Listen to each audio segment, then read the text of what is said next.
Die Ukraine und die USA haben einen milliardenschweren seltenen Erden- und Bodenschätze-Pakt unterschrieben. Was bedeutet das jetzt für den Krieg in der Ukraine und die weitere Kriegsgefahr in Europa? Ist sie damit gebannt? Das wollen wir uns einmal hier in diesem Video näher anschauen. Noch ein kurzer Hinweis in eigener Sache. Nächste Woche am 12. und 13. Mai 2025 findet in Zürich unser Plan B Schweizer Taschenmesser statt. Vor dem Hintergrund eines drohenden bewaffneten Konfliktes zwischen der NATO und Russland überlegen wir uns hier, wie du dich und dein Vermögen schützen kannst. Welchen Plan B kannst du jetzt schon machen?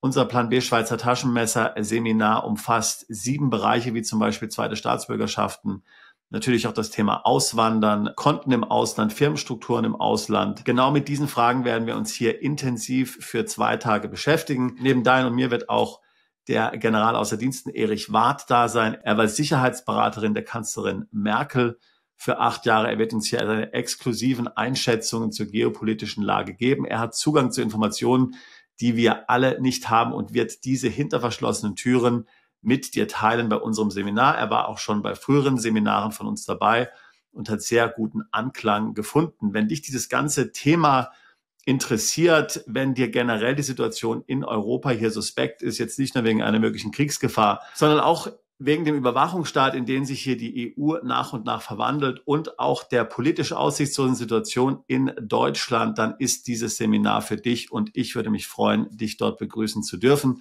Alle weiteren Informationen auf unserer Webseite, Link dazu packe ich hier in die Beschreibung dieses Videos mit hinein. Kommen wir nun aber zurück zu unserem Thema. Wie gesagt, die USA und die Ukraine haben diesen Mineraliendeal hier unterzeichnet. Die USA erwerben damit also Rechte an unglaublichen Mengen von Bodenschätzen, die man vermutet in der Ukraine, besonders seltene Erden. Hier ist man ja von China momentan sehr abhängig und man möchte gerne an dieser Abhängigkeit etwas ändern. Viele sagen, dass dieser Deal hier Ausbeutung ist, komplett ungerecht. Trump braucht natürlich diesen Deal hier, um mir bei seinen Anhängern einen Grund vorweisen zu können, warum die Ukraine weiter unterstützt wird. Und natürlich auch nach dem ganzen Zolldesaster hier zu zeigen, dass er wirklich ein Dealmaker ist. Daher eigentlich das Interesse, ob dann die USA wirklich dort irgendwas aus der Ukraine bekommen, das kann kein Mensch sagen. Die Vorkommen dort an seltenen Erden und Mineralien, die Schätzungen stammen ja aus Sowjetzeiten. Wie korrekt die sind, das weiß niemand. Also wie gesagt, da wird viel vermutet. Da kann es natürlich hohes Potenzial geben, aber keiner weiß wirklich, was dort zu finden ist. Das Wichtigste ist, dass die USA jetzt hier wirtschaftliche Interessen damit an der Ukraine haben und damit also Interesse an der politischen Stabilität in der Ukraine haben, damit Interesse daran haben, dass die Ukraine nicht weiter zerstört wird durch Russland. Und das ist natürlich in gewisser Weise signifikant. Auf der anderen Seite hat hier der amerikanische Präsident letztlich die Erlaubnis erteilt, dass die Ukraine amerikanische Waffen kaufen darf.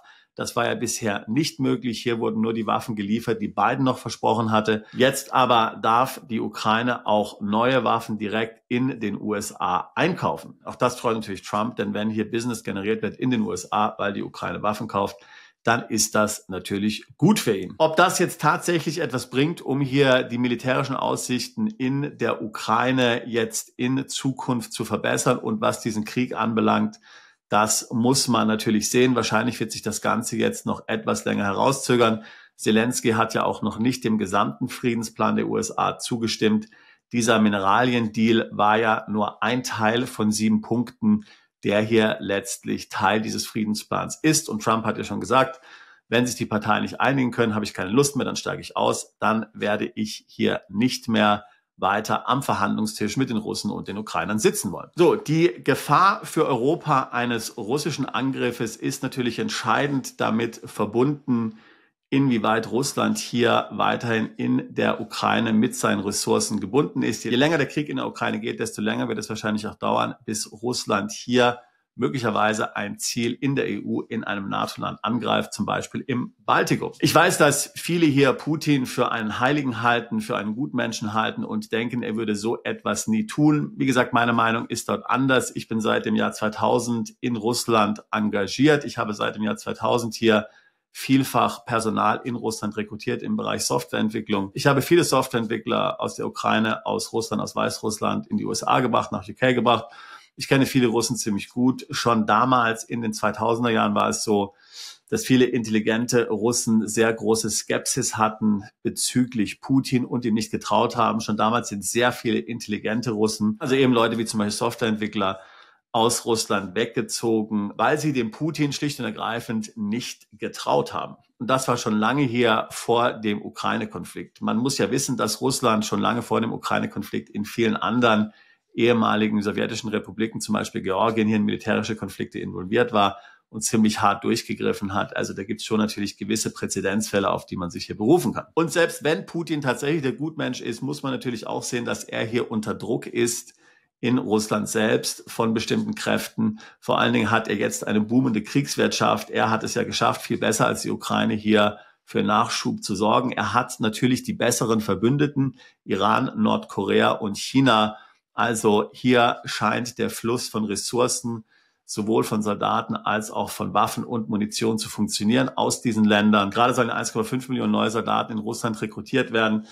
Also es ist im Grunde genommen schwer absehbar, wie diese gewaltige Macht hier geschlagen werden kann. Und wenn die erstmal mobilisiert ist, dann muss man ganz klar sagen, dass damit auch eine Gefahr für Europa besteht. Ich kann mir schlicht und ergreifend nicht vorstellen, dass dieser riesige Apparat, der jetzt ja auch hier für Putin für sehr viel Zustimmung im Innern gesorgt hat, dann einfach so wieder abgeschafft wird, weil dann würde ja auch die russische Wirtschaft wahrscheinlich ins Bodenlose erstmal abstürzen. Russland hatte nicht wirklich Interessen, diesen Konflikt jetzt einzustellen. Und ich denke, er ist ziemlich sicher auch, dass wenn er jetzt zum Beispiel hier ein kleines Ziel angreift, sagen wir mal zum Beispiel im Baltikum, dass dann sich die NATO-Bündnispartner und natürlich auch die EU-Bündnispartner, denn du weißt vielleicht, es gibt auch einen EU-Bündnisfall, sehr schwer tun werden, jetzt wegen einem Ziel in Baltikum hier den Bündnisfall nach Artikel 5, sagen wir mal, der NATO-Vereinbarung hier auszurufen. Wollen wir wirklich unsere jungen Männer ins Baltikum schicken und hier sterben für ein solches Land? Das ist mehr als eine rhetorische Frage, ja. Und Putin weiß das natürlich.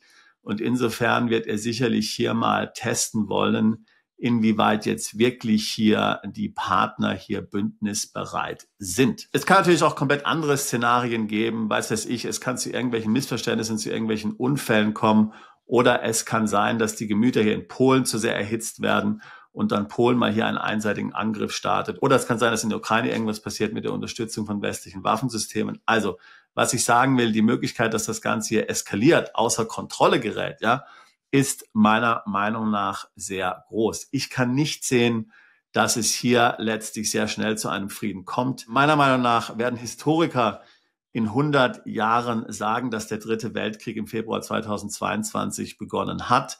Wir haben jetzt hier, wie auch im Zweiten Weltkrieg zum Beispiel, global verteilte Schlachtfelder. Also wir haben die Situation in der Ukraine, wir haben die Situation im Mittleren Osten, möglicherweise noch in China. Und das wird man, da bin ich sicher, in 100 Jahren hier zu einem großen Konflikt zusammenfassen. Ganz ähnlich war es ja auch zu Beginn des Zweiten Weltkrieges zum Beispiel. Auch da gab es zunächst regionale Konflikte.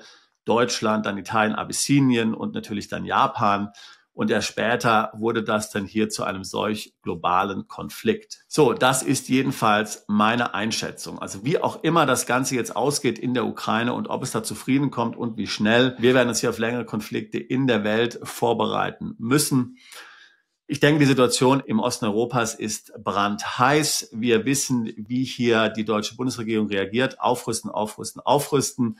Zum ersten Mal in diesem Jahr werden die Deutschen mehr für Rüstung ausgeben als die Briten. Sie sind damit das Land mit dem größten Budget für Aufrüstung in Europa. Und du weißt, was passiert, wenn hier die Situation eskalieren sollte, es zum Beispiel zu einem Konflikt mit Russland im Baltikum kommt. Dann wird der deutsche Staat den Spannungsfall vermutlich ausrufen lassen. Dafür ist eine Zweidrittelmehrheit des Bundestages notwendig. Und das heißt im Grunde genommen Ausnahmezustand. Das heißt im Grunde genommen sowas wie Corona. Das heißt Lockdowns. Man kann nicht mehr reisen. Unsere Männer und vielleicht auch Frauen werden eingezogen. Also das heißt, dann hast du 48 Stunden Zeit, das Land zu verlassen. Und ich sehe es so, dass dieses Risiko latent hier besteht. Wie gesagt, vielleicht kommt es nicht zum Tragen. Hoffentlich wird es nicht passieren. Aber es ist dieses latente Risiko durch diese Konfliktsituation im Osten tatsächlich vorhanden. Übrigens weiß man auch nicht, wer mal der Nachfolger von Putin wird. Also da ist wahnsinnig viel Risiko in der Situation drin. Du solltest dich darauf vorbereiten, ohne jetzt hier irgendwelche düsteren Weltkriegsszenarien unter Umständen hier schon zeichnen zu müssen. Du solltest dich darauf vorbereiten. Aufgrund der geografischen Lage weißt du wahrscheinlich, dass Deutschland das Schlachtfeld Europas ist. Deutschland wird bei jedem Konflikt der zentrale logistische Dreh- und Angelpunkt sein und dann bist du mittendrin. Willst du das wirklich? Das würde ich mich fragen. Selbst wenn du in der EU umziehst, selbst wenn du auf Mallorca lebst oder in Irland lebst, wirst du immer sicherer sein als in Deutschland. Das heißt, mit diesen Fragen solltest du dich definitiv beschäftigen. Denn wenn es dann zu spät ist, wenn es zum Spannungsfall kommt, dann wird die Zeit nicht mehr reichen, Deutschland zu verlassen. Dann hast du noch 2 Tage und dann wird das Land abgeriegelt. Also vor diesem Hintergrund beschäftigen wir uns und beschäftigen sich unsere Mandanten mit einem Plan B. Und dieser Plan B ist natürlich auch für andere Szenarien gut. Sagen wir zum Beispiel mal hier Einführung von CDBCs in Europa, Einführung von digitaler ID, Einführung von einer Besteuerung nach Staatsbürgerschaft. All diese Szenarien sind ja dann auch noch möglich. Vielleicht kommen sie zusätzlich sogar noch. Was für ein Albtraum-Szenario. Aber mit einem richtigen Plan B kannst du dich eben nicht nur gegen die geopolitischen Risiken absichern, sondern auch jene in Deutschland und der EU. Und deswegen rate ich dir dringend, dich damit zu beschäftigen. Wenn du zu dieser Sache gerne ein Beratungsgespräch führen würdest, dann würde ich mich freuen, mit dir zu sprechen. Link dazu packe ich hier in die Beschreibung dieses Videos mit hinein. Wir tun seit fast 20 Jahren nichts anderes, als uns mit dem Thema Auswandern, Plan B, Steueroptimierung im Ausland, Vermögensschutz und so weiter zu beschäftigen. Ich kann dir sagen, wenn du einen Zweitpass hast eines anderen Landes, möglicherweise noch in einem anderen Namen, denn du kannst ja dann vielfach hier deinen Namen ganz einfach ändern, wenn du einen solchen Pass beantragst im Ausland, fühlst du dich wahrscheinlich sehr viel sicherer, als wenn du nur deine eine deutsche Staatsbürgerschaft zum Beispiel hast. In diesem Sinne würde ich mich freuen, auch dich bei unserem Seminar in Zürich zu sehen oder eben mit dir ein Beratungsgespräch zu führen. Bist du Unternehmer, Freiberufler oder Investor? Zieht es dich schon lange ins Ausland? Mach heute den ersten konkreten Schritt in eine Zukunft mit mehr Geld und mehr Freiheit. Buche ein Beratungsgespräch mit Sebastian und seinen Kollegen. Unsere Kanzlei unterstützt Mandanten wie dich dabei, deine Steuerlast legal zu reduzieren, Vermögen aufzubauen und zu schützen und deine persönliche Freiheit zu maximieren.